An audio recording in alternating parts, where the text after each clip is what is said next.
Today is March the 8th. Today, we hear the Golden Rule. Let's jump right into it. Matthew 7:12, "In everything do to others as you would have them do to you, for this is the law and the prophets." Now, the Golden Rule is given that name in the 1700s. Nowhere in the Bible is it referred to as the Golden Rule, but we do catch it other places in the Bible and outside the Bible. This is a fairly common thing in ethics to talk about, doing to others as you want them to do to you. Now, notice that it doesn't say do to others as they do to you. That's retaliation. If they do evil, you do evil. No, it's do to others as you want them. You want them to do good. So even if they do evil to you, you respond with good. It also doesn't say don't do to others what you don't like being done to you. That, I think, in Jesus' mind is just a little bit too passive. Jesus says, this fulfills all the law and the prophets. And in a very real sense, it does. It summarizes or it expresses in physical form, love God and love your neighbor. In 2 Samuel chapter 9, David, after becoming king, looks for someone that he can do to as he wanted to be done to him.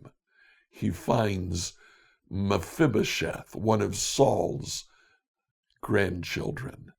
Let's read that passage. We'll comment on it afterwards. 2 Samuel 9, New Revised Standard Version. David asked, "Is there still anyone left of the house of Saul to whom I may show kindness for Jonathan's sake?" Now there was a servant of the house of Saul whose name was Ziba, and he was summoned to David. The king said to him, "Are you Ziba?" And he said, "At your service." "Is there anyone remaining of the house of Saul to whom I may show the kindness of God?" Ziba said to the king, "There remains a son of Jonathan. He is crippled in his feet." The king said to him, "Where is he?" Ziba said to the king, "He is in the house of Machir, son of Ammiel, at Lo-debar." Then King David sent and brought him from the house of Machir, son of Ammiel, at Lo-debar. Mephibosheth, son of Jonathan, son of Saul, came to David and fell on his face and did obeisance.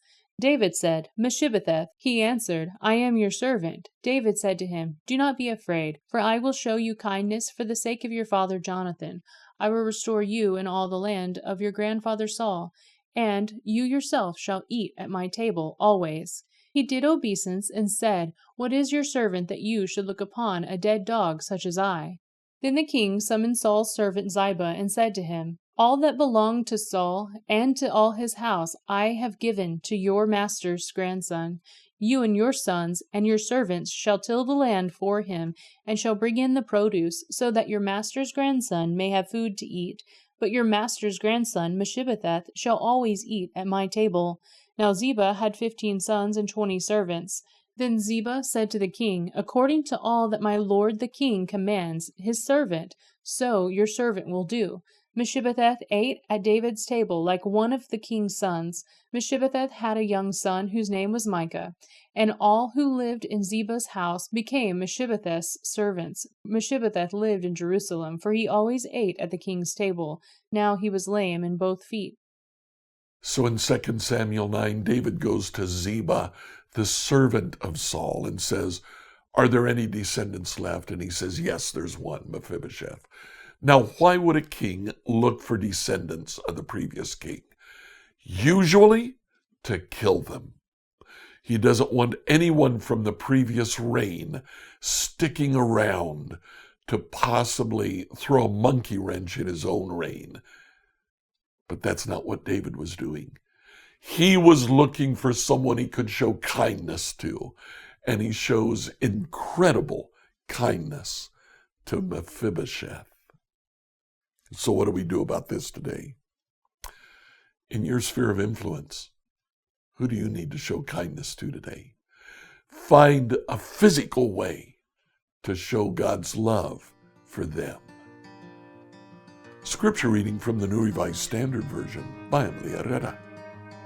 Do you live in the Greenwood, Indiana area and you're looking for a church? Come check out New Hope Church. We're at 5307 West Fairview Road. Our Sunday morning service begins at 10 a.m. I'd love to see you there.